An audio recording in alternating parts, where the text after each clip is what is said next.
Hello everybody, this is the Wikstrand, back for a extended review of the Road Warrior aka Mad Max 2 from not Hamburg, but let's go anyway.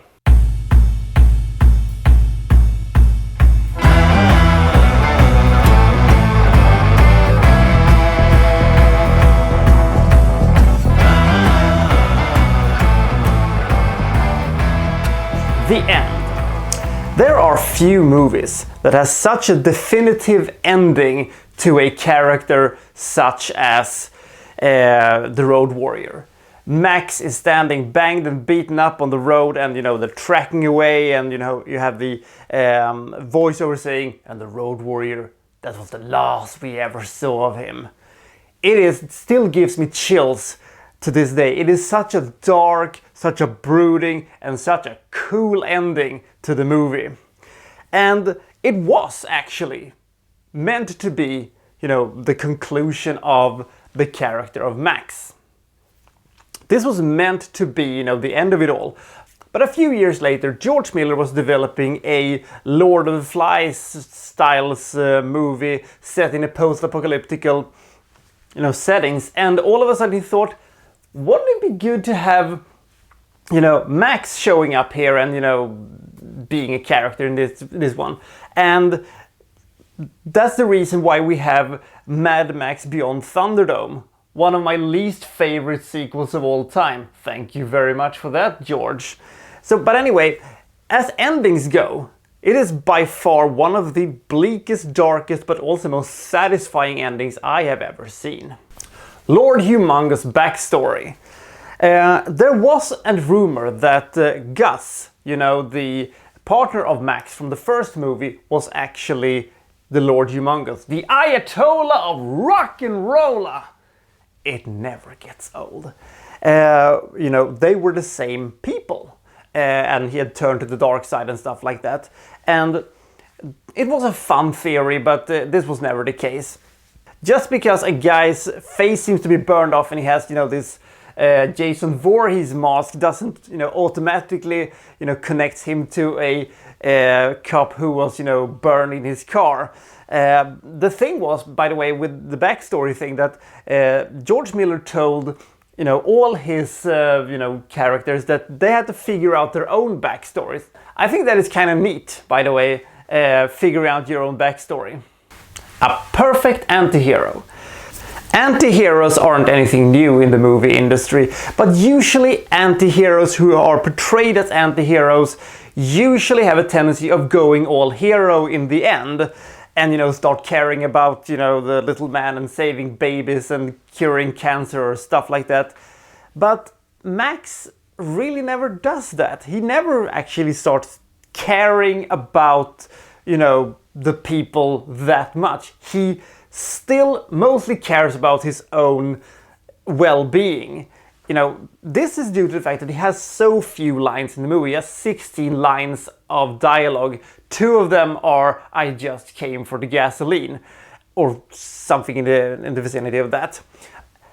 Other words, he could basically have been, one of Lord Humongous' crew. The only reason why he's not part of them is probably because they want to steal his gasoline. It's interesting also to see that Max is mostly dressing in black.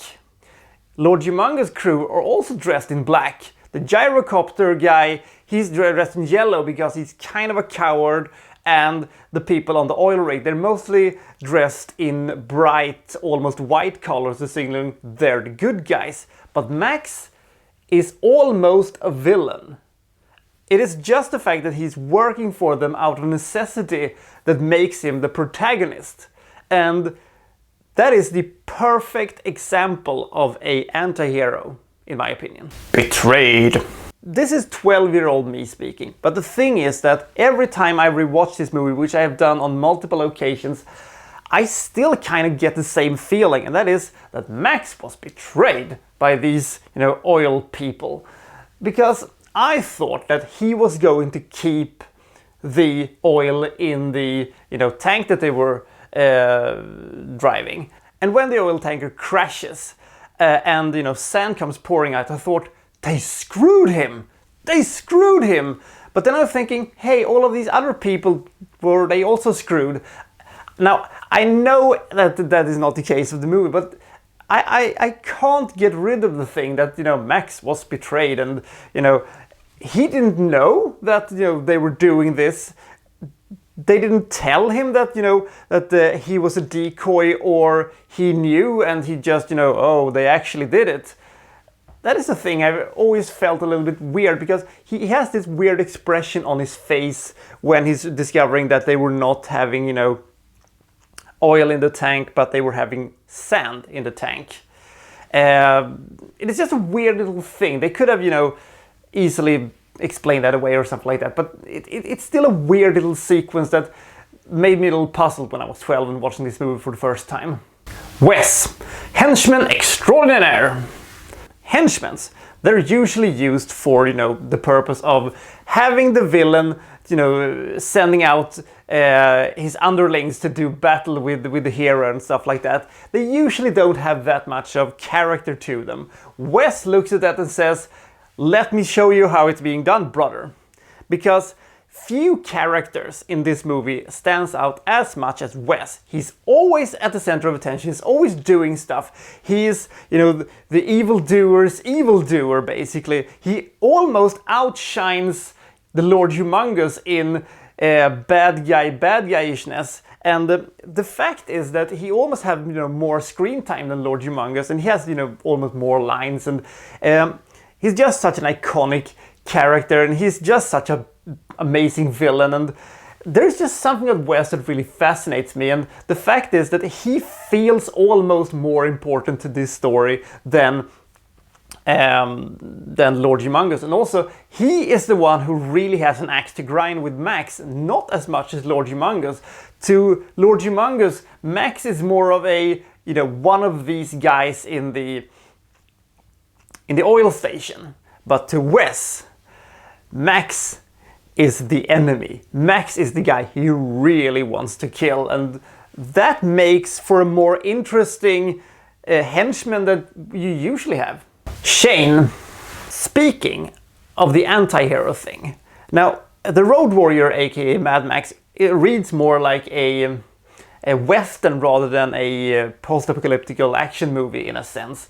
The whole vibe of the movie feels like a western, and it's also kind of inspired by the movie Shane. Shane is basically, a guy comes to a town that is, you know, in trouble. The trouble is none of Shane's business, but he helps them anyway, and then he leaves. It kind of resembles a little bit what this movie is, and also it makes for an even better case of the Max is such a great anti-hero. No guns. One way of making your post-apocalyptic science fiction movie even cooler is to make it even more low-tech than it already was. One of the key elements to why this movie is so fucking cool is the fact that they have no guns. They only have knives and bows and, you know, a flamethrower, but they don't have any guns, mainly because they probably doesn't have any bullets. You know, Mel Gibson is running around with this sort of shotgun, but it takes us about, what, 25-30 minutes until we discover that, hey, that thing wasn't even loaded. And that makes for a much more interesting action feeling to the whole thing, because if they just could shoot at each other, the whole thing would be over in seconds. But now, this is not even like a western, this is more like a medieval movie almost. And that makes for more interesting ways of telling the story, and it also makes the action sequences more visceral, more violent, and more creative. Speaking, by the way, of the gun thing, shooting people on top of a moving vehicle. Let's see if you find this familiar. A guy jumps on the roof of a moving car. There is a guy in the car with a gun. He discovers, hey, there's a guy on the roof. Better shoot that motherfucker. So he started spewing bullets, and not a single bullet hits him. One of the reasons why this might be the case is that it is usually the hero who jumps on the roof of the car. And because there is supposed to be, you know, this underdog perspective, it is important that the villain has both the gun and that he has the car, so that, you know, the hero has to carless and gunless has, take him out to be more heroic. The thing is that there's a sequence in this movie where Max is sitting, in the tank thing and they're driving, and there's a guy, on the roof on top of him, and he just bangs, shoots him, and he falls off. I was thinking when I rewatched the movie that how many times have that actually happened? How many times have we actually seen a guy on a roof being shot by a guy inside of the car? I've seen people who are being kicked off or, shot when they're peeking through the window or something like that. But being shot through the roof of a moving car, it's very rare. So that wraps it up for me for this time. I'll see you next time from, well, so-and-so reviewing, well, such and such. Thank you for watching. Thank you very much.